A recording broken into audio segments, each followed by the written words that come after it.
Hello and welcome. अगला question है हमारे पास, write a short note on liability to pay for non gratuitous act in quasi contract. तो हमें एक शॉर्ट नोट लिखना है जो लाइबिलिटी होती है किसी पर्सन की कि उसको पे करना है एक नॉन ग्रेट्यूशियस एक्ट के लिए। ग्रेट्यूशियस एक्ट जो होता है वो होता है बिना कुछ एक्सेप्ट करे बदले में कुछ। तो यहाँ पे जो है नॉन ग्रेट्यूशियस एक्ट है क्वासी कॉन्ट्रैक्ट में, तो इसको हमें एक्सप्लेन करना है। आंसर हम स्टार्ट करेंगे इंट्रोडक्शन से। इंट्रोडक्शन में आ गया हमारे पास कुछ सर्टेन सर्कमस्टांसेस होते हैं जहाँ पे जस्टिस डिमांड करता है कि कुछ पर्सन्स जो हैं उनको फुलफ़िल करने हैं कुछ ऑब्लिगेशन, ऑल्दो कोई कॉन्ट्रैक्ट जो है वो अराइज नहीं हुआ है। इस तरीके की जो लाइबिलिटी है वो पार्टली रिजेंबल करती है लाइबिलिटी टोर्ट में और पार्टली रिजेंबल करती है लाइबिलिटी जो है कॉन्ट्रैक्ट में। जस्टिस रिक्वायर करता है कि एक रेमेडी होनी चाहिए जो अवेलेबल है उस पर्सन को प्रिवेंट करने के लिए अनजस्ट एनरिचमेंट। तो बेसिकली हमने जो यहाँ पे इंट्रोडक्शन किया है वो पिछली वीडियोस में भी हमने सेम रखा था क्वासी कॉन्ट्रैक्ट के क्वेश्चंस में। इसमें हमें बेसिक बताना है कि जो क्वासी कॉन्ट्रैक्ट की हमारे पास प्रिंसिपल है उसकी जो लाइबिलिटी है वो पार्टली टोर्ट की लाइबिलिटी से रिजेंबल करती है और पार्टली जो है कॉन्ट्रैक्ट की जो लाइबिलिटी है उससे रिजेंबल करती है। प्रिवेंट करने के लिए अनजस्ट एनरिचमेंट को ये लाइबिलिटी जो है ये हमें दी गई है। फिर आ गया हमारे पास क्वासी कॉन्ट्रैक्ट इन इंडिया। जो टर्म है क्वासी कॉन्ट्रैक्ट वो यूज़ नहीं की गई है इंडिया में। चैप्टर 5 जो है इंडियन कॉन्ट्रैक्ट एक्ट का वो यूज़ करता है phrase of certain relations resembling those created by contract. इस फ्रेज़ में ये है कि कुछ रिश्ते जो रिजेंबल करते हैं दोज उनको जो क्रिएट किए गए हैं कॉन्ट्रैक्ट के द्वारा। जो फ्रेज़ है resembling those created by contract ये इंडिकेट करता है कि ये जो प्रोविज़न है ये सिमिलर है उनसे उन क्वासी कॉन्ट्रैक्ट से जो इंग्लिश लॉ में गिवन है। सेक्शन 68 से लेके 72 जो है वो ले डाउन करते हैं 5 तरीके के क्वासी कॉन्ट्रैक्चुअल ऑब्लिगेशंस। यहाँ पे हमने प्रॉपर क्वासी कॉन्ट्रैक्ट के बारे में बताया है। पहले हमने ये बताया कि इंडियन लॉ में इसको मेंशन नहीं किया गया है, लेकिन चैप्टर 5 में जो हमें दिया गया है इंडियन कॉन्ट्रैक्ट एक्ट के वो रिजेंबल करता है जो क्वासी कॉन्ट्रैक्ट हमारे पास इंग्लिश लॉ में जो कॉन्सेप्ट है उसको। उसके बाद हमने सेक्शंस बताए हैं 68 से लेके 72 तक जो है इनकी बात करता है। फिर आ गया हमारे पास जो मेन कंटेंट है आंसर का, that is liability to pay for non ग्रेट्यूशियस acts. इसमें आ गया हमारे पास सेक्शन 70 जो है वो प्रोवाइड करता है ऑब्लिगेशन के लिए एक पर्सन की जो इंजॉय करता है जो बेनिफिट्स हैं नॉन ग्रेट्यूशियस एक्ट, नॉन ग्रेट्यूशियस या कुछ भी जो उसको डिलीवर किया गया है। जो फॉलोइंग कंडीशंस हैं वो सेटिस्फाई की जाएंगी बिफोर सेक्शन 70 जो है वो इन्वोक किया जाए। ए आ गया इसमें हमारे पास पर्सन जो है वो लॉफुली कुछ करे किसी दूसरे पर्सन के लिए या फिर डिलीवर करे कुछ उसको। दूसरा आ गया ऐसा करने में जो ये चीज़ है वो इंटेंड नहीं करे टू एक्ट ग्रेट्यूशियसली, मतलब ये अपनी खुशी से या फिर बिना बदले में इससे कुछ एक्सपेक्ट किए ना करे।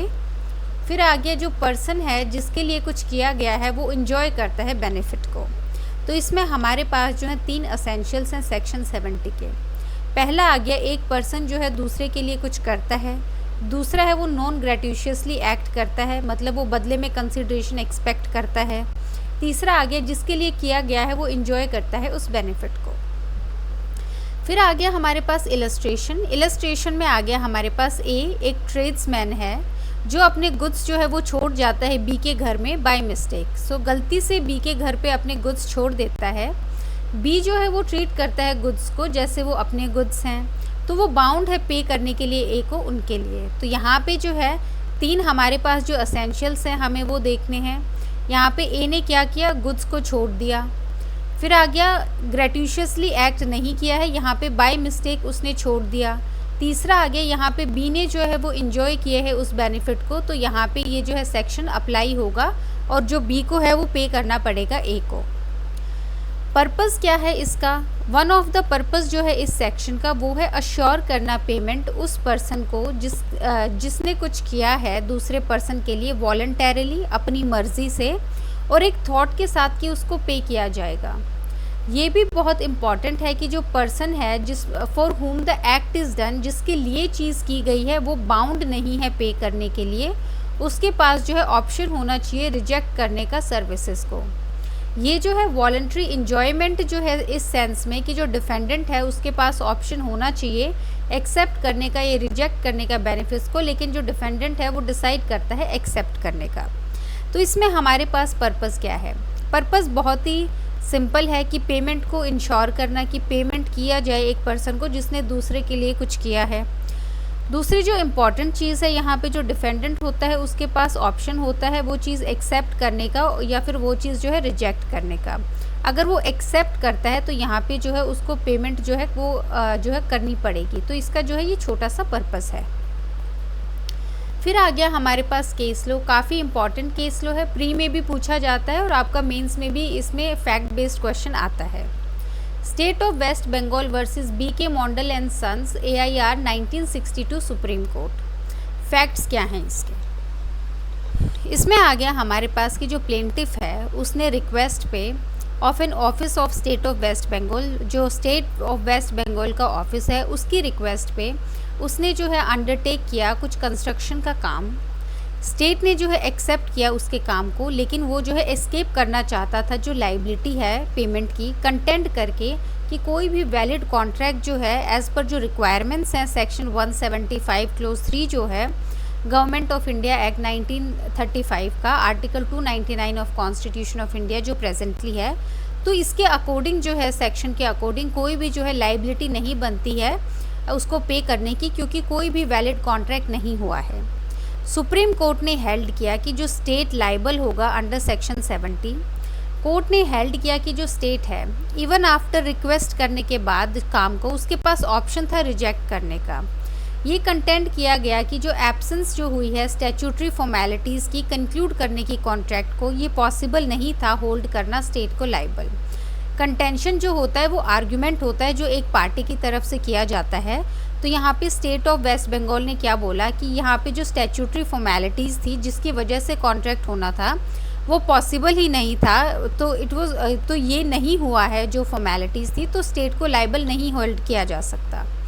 सुप्रीम कोर्ट ने काउंटर किया इस आर्ग्यूमेंट को और हेल्ड किया what was sought to be enforced, जो किया गया था या इन्फोर्स करना था वो कॉन्ट्रैक्ट नहीं था, लेकिन जो रिलेशन है वो रिजेंबल करता है दोज क्रिएटेड बाय कॉन्ट्रैक्ट। तो ये यहाँ पे क्वासी कॉन्ट्रैक्ट को जो है रिजेंबल करता है, तो यहाँ पे जो है स्टेट को लाइबल किया गया पे करने के लिए।